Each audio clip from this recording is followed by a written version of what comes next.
speeds on Hondas. They get a front flat, and next thing they know, they're riding on a rim, not on rubber anymore, because the tire has a tendency to peel right off the rim. That doesn't work. I don't care how good you are. I don't think this guy was trying to race this Tesla. I think he just wanted to get up here and get in the left lane. But you know Tesla drivers. No one gets in front of me. I drive a Tesla. I'm saving the world. One Tesla at a time. How noble. Brave and noble. What do you guys think about electric motorcycles? I think we're gonna have to deal with that. You know, with some companies wanting to pass mandates, no more gas vehicles after 2035. Me, I'll be old, so I may not have to deal with that. First thing, I have to live that long. Second, I have to stay in good enough shape to climb on a motorcycle. But I mean, Kawasaki's starting next year with electric balance bikes, little motocrossers, and there's already electric motocrossers on the market. Little guys for little kids.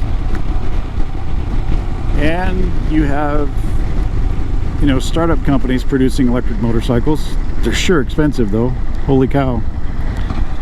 Kind of like Teslas, I guess. I don't know if I want to pay $18,000 for a motorcycle that can't even go 100 miles. My work is 60 miles almost, so I'd have to ride to work, hopefully I make it, and charge while I'm at work so I could get home. What if we have a rolling blackout and they shut the power off at work? I'm stuck at work, and work will be closed, so I won't even be able to work.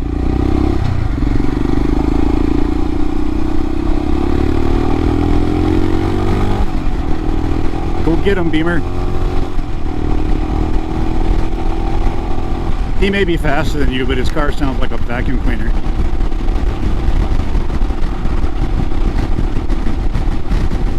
That Tesla Plaid car, oh man, I don't know if you guys watch videos on that car, but man, that car is smoking fast.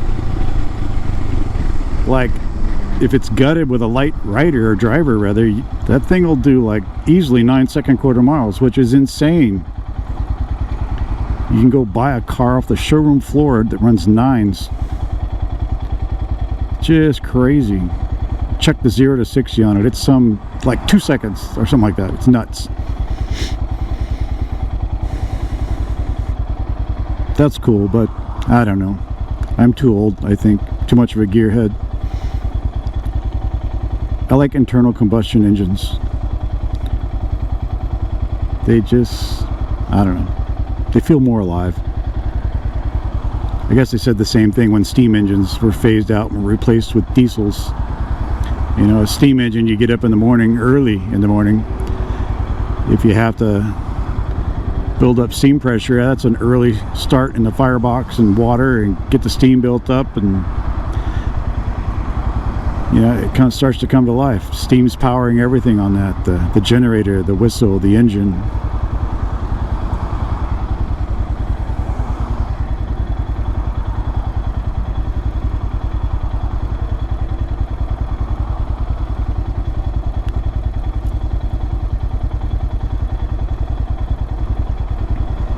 But I think electric motorcycles are eventually going to be here.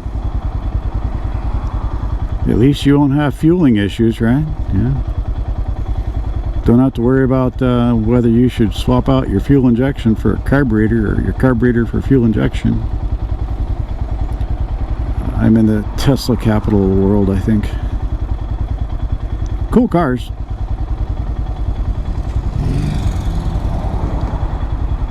That was cool.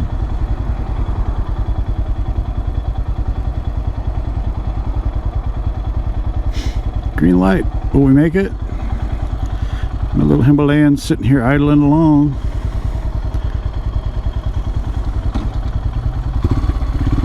At 1100.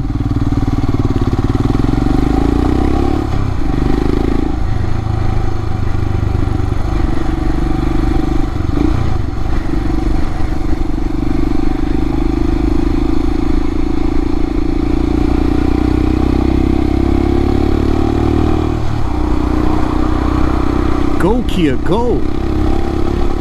It's so important to get ahead of those 3 cars, because this is a 2-lane road for the next 30 miles. You gotta get, you know, as much advantage on all these people in this line as possible, because you'll get there a whole 15 seconds sooner. I sound like an old guy, huh? Yeah, I am.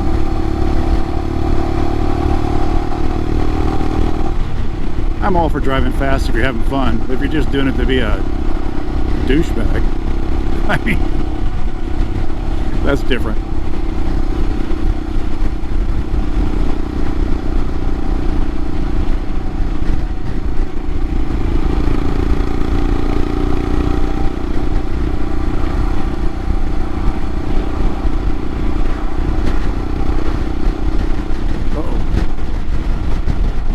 Got issues.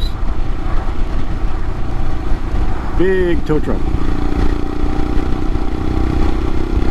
So this is the you know, world famous Ortega Highway, Highway 74 in Southern California, that connects Orange County to Riverside County. It's been under construction for about 3 years, probably 2 years, right? Just when COVID started, they started a widening project. It's cut down. Because it's under construction, it's cut down on the fatalities quite a bit, because it's closed at night, because they're working at night.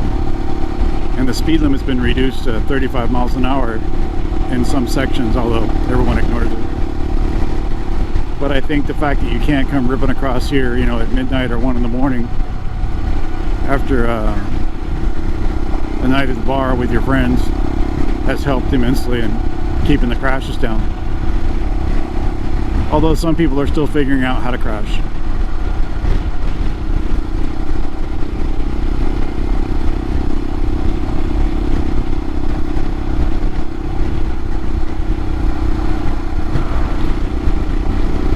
I don't know, it's like this, we were talking earlier about this shock, now that I'm hitting some bumps. I don't think overpowering the front suspension is the right term. Maybe it's just doing a better job, so it makes the front feel worse. Does that make sense? The front's the only thing standing out as not rebounding properly anymore, because the rear now is darn near perfect. You feel like you're just kind of sitting on a cloud. I know it doesn't have compression dampening. It probably has, it does have rebound dampening, but it just feels more like my Africa Twin now, which has fully adjustable suspension. The bumps are really no big deal. The suspension just does its thing and you kind of float along. So the butt end here is floating along, being fat, dumb, and happy, and the front end's a little harsh. I'm feeling every little imperfection in the road now. Seems like more so than before, through the handlebars. Got to get those emulators in there and change that fork oil out. Hey, if all else fails, we spend more money, right? We find a KLX 250 triple clamp, upside down forks, front wheel, brakes, and we continue on this modding path, because modding things is fun.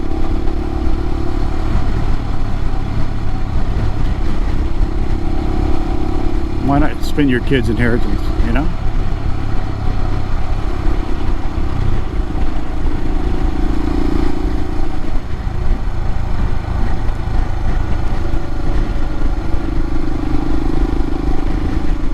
Let's see what else is there to talk about.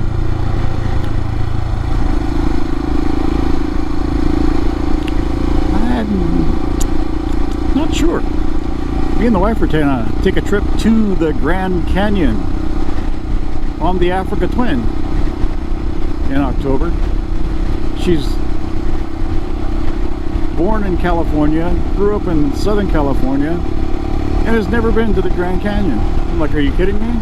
So I've been promising to take her there for a couple summers and just never got around to it. This time we're going to go, and this time we're going to go on a bike, and I think we're going to try to camp. We're bringing our own camping gear. Whether that works out or not remains to be seen. There's always hotels. wife's a trooper though. She loves camping. She'll sleep on the ground on a mattress and a sleeping bag, no problem. As long as there's a bathroom somewhere. I think that's her only requirement, a bathroom. I don't blame her.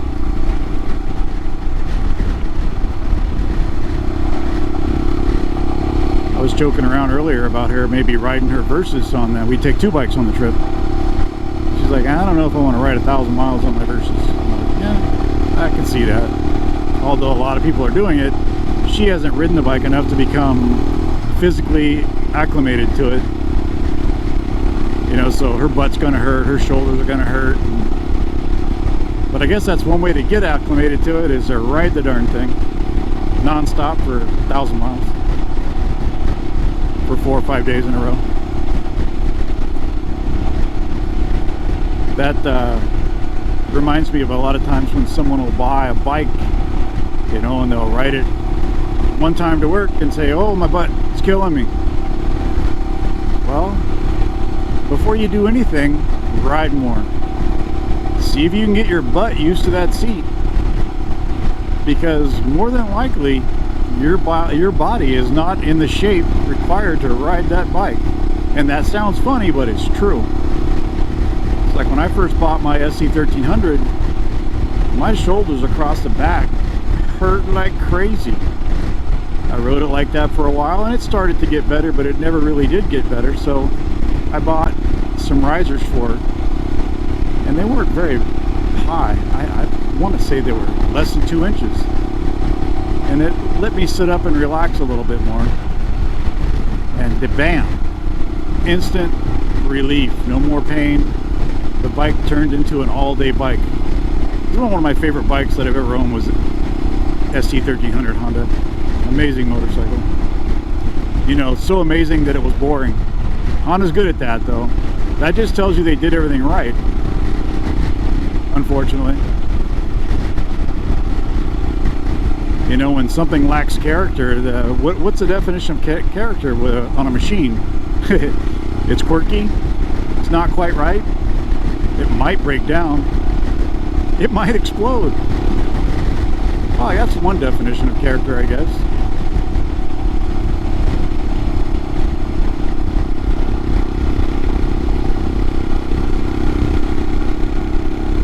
You know, I think that's one thing about the Japanese cars.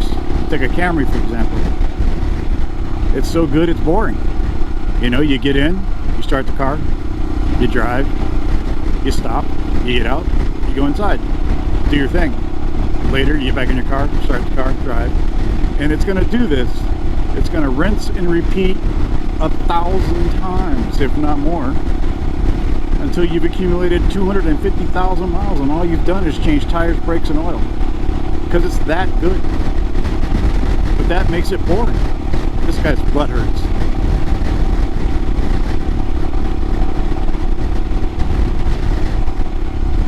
And so I think that kind of carries over to motorcycles too.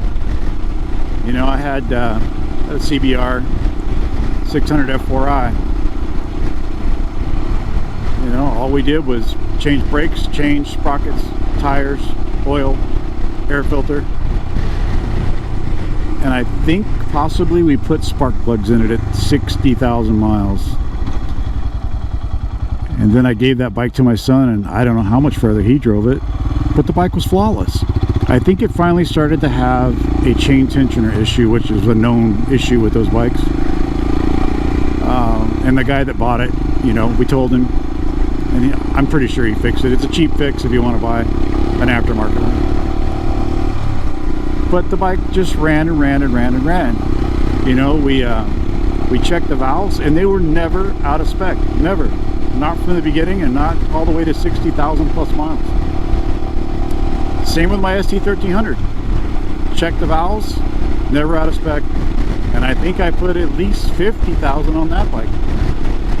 Did a service on it, and then sold it. And the bike still looked and ran brand new. I put new tires on it, got top dollar for it. Actually, an ex-California Highway Patrol guy bought it, because he spent years of his life on those things. You know, he's a motor cop, so he bought this bike. He came and test drove it and said, do you mind if I ride it? I'm like, no, knock yourself out. He wasn't gone for 3 minutes. Did a U-turn, turned around, came back, goes, I'll take it.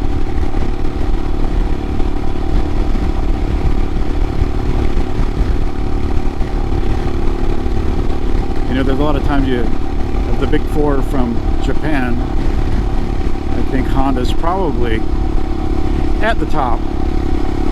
Yamaha's chewing on their heels. And Kawasaki and Suzuki are kind of like, I don't want to say bringing up the rear, but I mean, look at Suzuki's lineup.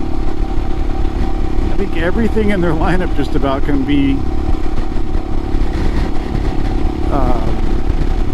shown to have DNA in bikes that are over 10 years old. Sure, the V-Strom engine's bigger, or is it? Because I don't think the 1050 is actually bigger. I think they're just labeling it a 1050 because they're, you know, I think it's always been 1,000 something cc's. But yes, the plastic changed, the wheels changed.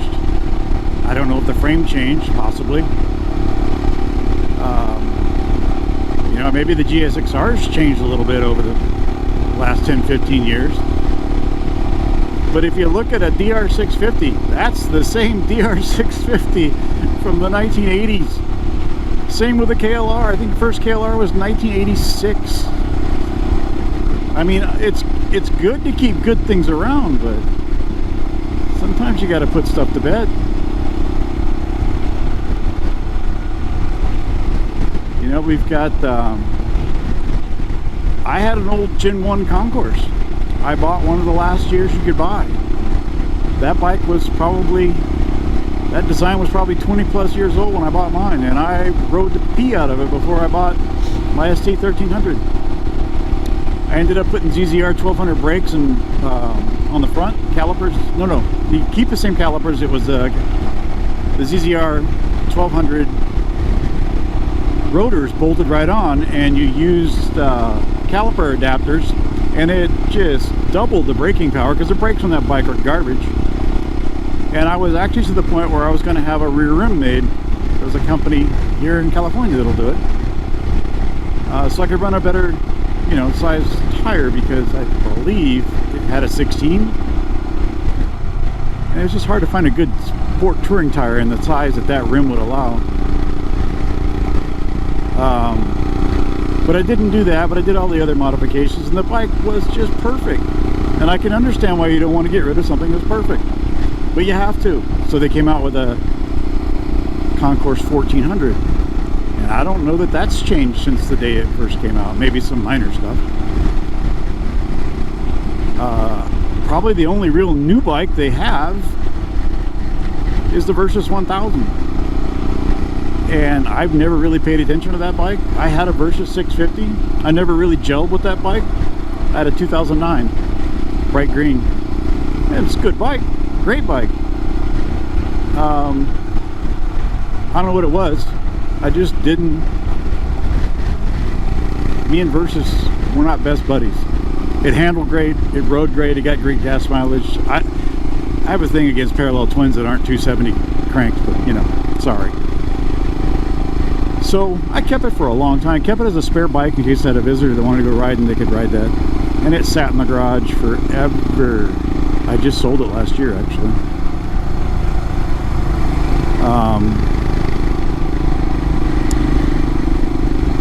But the Versys 1000, that's a completely different animal. I just recently watched a review on Big Rock Moto. I had no idea it had, you know, suspension, active suspension, and all that stuff. It's just loaded. And then finally, you know, the light bulb came on. That's why this thing's $18,000. But at $18,000, am I going to buy a Kawasaki Versys 1000? I don't know. I'll probably look for a used one. Because now you're in the area where, I don't want to call them exotics, but you know, you got some European bikes starting to come into the picture at that price range. And I personally don't have any experience with KTM or any of those bikes. Some people complain about reliability. I don't know. All I know is my son owns a 500 EXE and EXC, sorry. I think that's what it is. He rides it. He hasn't ridden it very much because he just bought it, but it's still running. Yeah, no problems yet. No wood to knock on. I did own a BMW F650, the little Dakar 650 from back in the day, the single with the Bombardier engine. I think it was Bombardier, or maybe it was someone else. That thing was a freaking nightmare. I think it was possessed. Everything on it that could fail, failed. It left me stranded twice. Yeah, I kicked that thing to the curb faster than, well, insert your favorite item that you would kick to the curb. We were actually, me and my wife were riding home on this road. On the 650. And up here about another mile or two, something went wonky.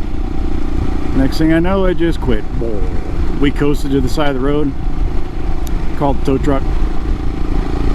We have RV service on our towing, so they'll tow a bike up to 100 miles. That works out. I've had to use it a couple times. I had a flat right about here on my Africa Twin not too long ago. And the traffic was super heavy. And honestly, it was hot. I didn't feel like even messing with it, so I didn't. I called the tow truck. It towed me home. Flatbed, rather.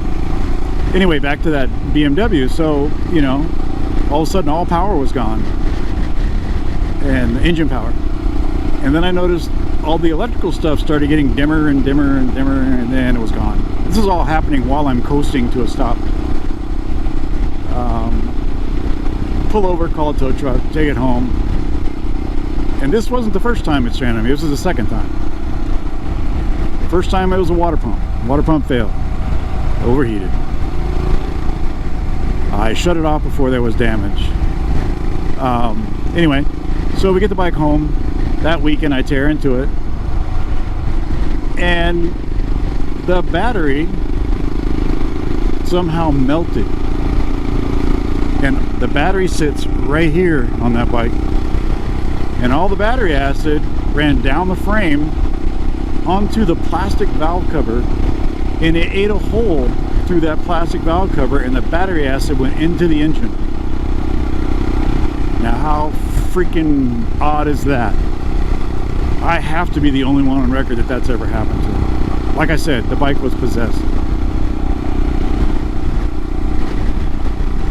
That bike, you could be riding along just like this, fat, dumb, and happy, everything's freaking perfect, and out of the blue, it would start running funky, it'd stop, you pull over, start it, and everything's fine again. Or the electrics would freak out. And it would blow fuses. So, I mean, obviously it had issues.